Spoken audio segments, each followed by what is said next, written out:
I'm your host, Mark H. Rowe. Welcome to Witches of Southern Ohio. There are places tucked away in the ancient rolling hills of Appalachia, where the creeks whisper secrets and the shadows in the hollows hold memories older than the roads that cut through them. This is Southern Ohio, a land of rugged beauty, of communities bound by history and hardship, and of stories that cling to the soil like morning mist. For centuries, these hills have been a sanctuary for those seeking solitude and a fortress against the outside world. This isolation breeds a unique culture, and with it, a unique folklore.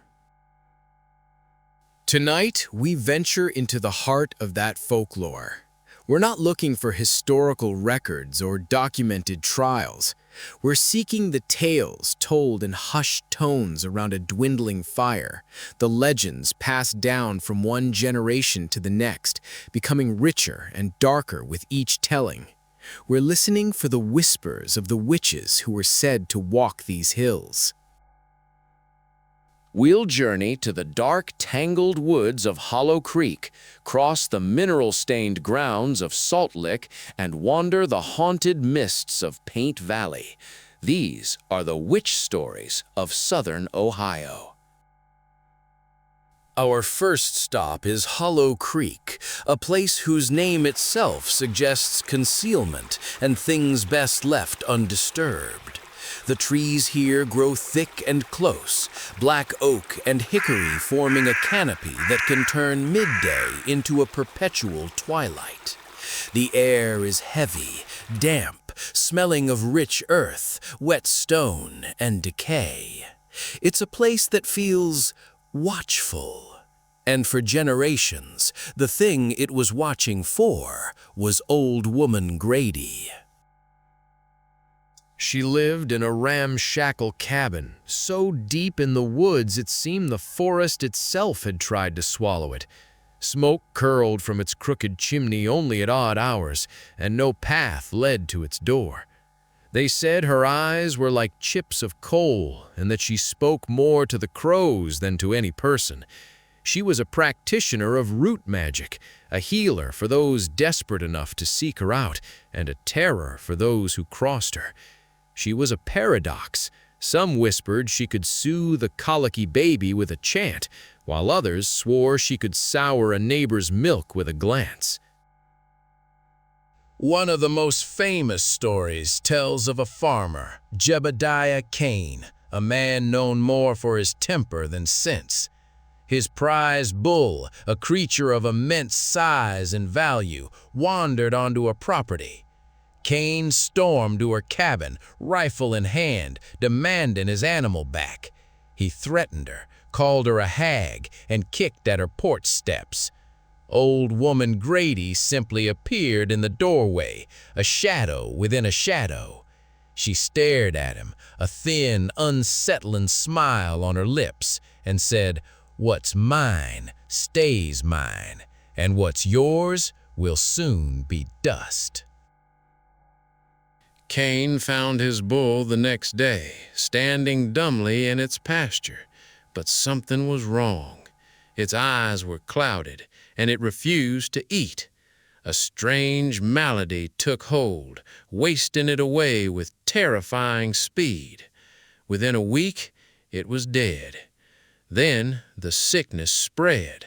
One by one, every other head of cattle Cain owned succumbed to the same mysterious ailment. His farm failed. He died a poor, broken man, forever warning others not to disturb the witch of Hollow Creek. They said she could change her shape, too. Hunters swore they saw a great black dog with glowing eyes patrolling the woods near her land, a beast that moved with unnatural speed and intelligence. Others reported a massive silent owl that would perch on their roofs at night, a terrible omen of sickness or death to come to the house within. No one ever dared to harm these creatures. They knew who was watching through their eyes.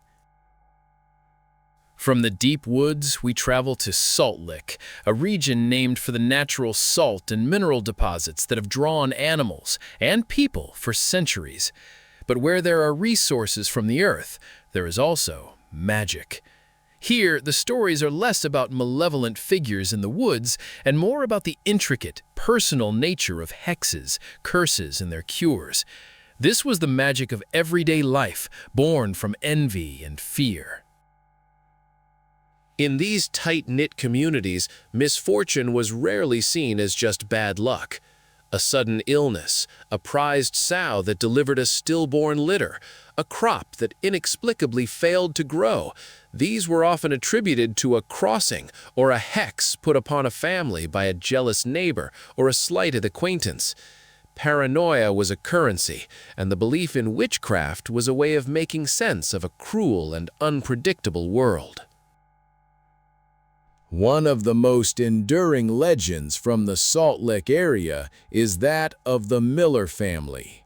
For a year, everything that could go wrong did. Their well water turned sour with a metallic tang. Their children were constantly sick with low-grade fevers that no doctor could explain. And at night, strange, rhythmic knocking sounds echoed from within the walls of their house. They were convinced they were cursed. Desperate, they sought the help of a witch doctor, a folk healer who understood the old ways. He listened to their tale grimly and instructed them to create a witch bottle. It was a potent form of counter-magic. They were to take a stoneware bottle and fill it with sharp objects, bent nails, pins, shards of broken glass. To this, they had to add personal items to act as a magical lure, clippings of their own hair and fingernails, and urine from every member of the family. The bottle was then sealed with wax, and under the cover of a new moon, buried deep beneath their hearth, the heart of the home. The belief was that the witch's own magic, seeking to harm the family, would be drawn irresistibly into the bottle. Once inside, it would become trapped, endlessly tormented by the sharp objects, and the hex would be broken. The story goes that the day after the Millers buried their bottle, an old woman on the other side of the valley, one who had a long-standing feud with them over a property line, fell terribly ill and was dead within a month. The Millers' luck turned, and the knocking in their house ceased forever. Our next tale takes us to the dark, churning waters of Black Fork. This isn't a place of quiet hollows, but of a powerful, living river that defines the landscape. The Black Fork River is the lifeblood of the valley, but it's a fickle provider. It can grant a bountiful harvest one year and turn into a destructive torrent the next. And for a long time, the people believed one man held sway over its moods, Silas Blackwood. Silas was a riverman through and through. He knew its currents, its eddies, its secrets. He lived in a house on stilts at the river's edge, and people said he could predict a flood by the color of the water and a drought by the way the willows on the bank shed their leaves. But they also said he had a darker connection to the river, that he made offerings to it in the dead of night, and that the river, in turn, did his bidding. Our final story takes us to Paint Valley, a beautiful, sprawling landscape carved by Paint Creek. Its name comes from the colored ochre clays found along the riverbanks, used by the Shawnee and other native peoples for ceremonial paint long before settlers arrived. This land is ancient, and its witch story is not one of malice, but of tragedy, a ghost story. They don't speak of a specific living witch in Paint Valley. They speak of a spirit, a woman named Ilara. Legend says she was not a witch at all, but a healer who used her deep knowledge of local herbs, the old knowledge, to tend to the sick. She was an outsider, a woman who lived alone and kept to herself, her past a mystery. And in a small, fearful community, that was enough to breed suspicion. When a blight blackened the cornfields and a terrible fever swept through the settlement's children, panic took hold.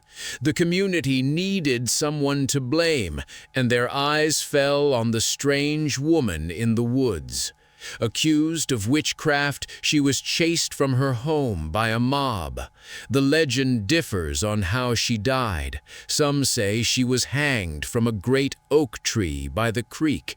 Others say she simply vanished into the mists of the valley, her heartbroken spirit forever bound to the place that betrayed her.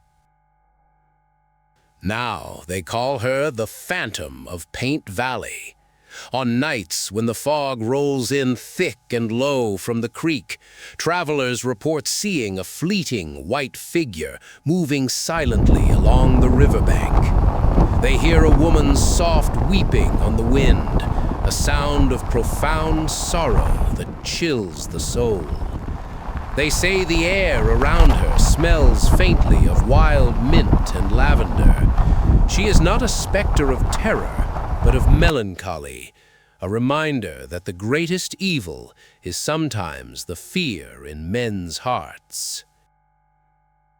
From the curses of Hollow Creek to the folk magic of Salt Lick to the sorrowful phantom of Paint Valley, these stories are more than just spooky tales. They are a reflection of the landscape itself, wild, beautiful, and sometimes unforgiving. They speak of a time when the world was filled with mysteries, when the rustle of leaves could be a spirit's whisper, and when the line between the natural and supernatural was impossibly thin. These legends are the cultural bedrock of Southern Ohio, a testament to the enduring power of storytelling.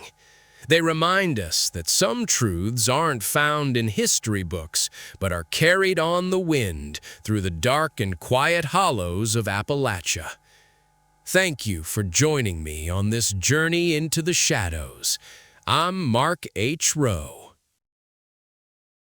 To explore more stories, visit my website, markhrowe.com, and follow my Amazon author page at amazon.com/author/Mark H. Rowe. Until next time, listen closely to the old tales. They still have much to tell us.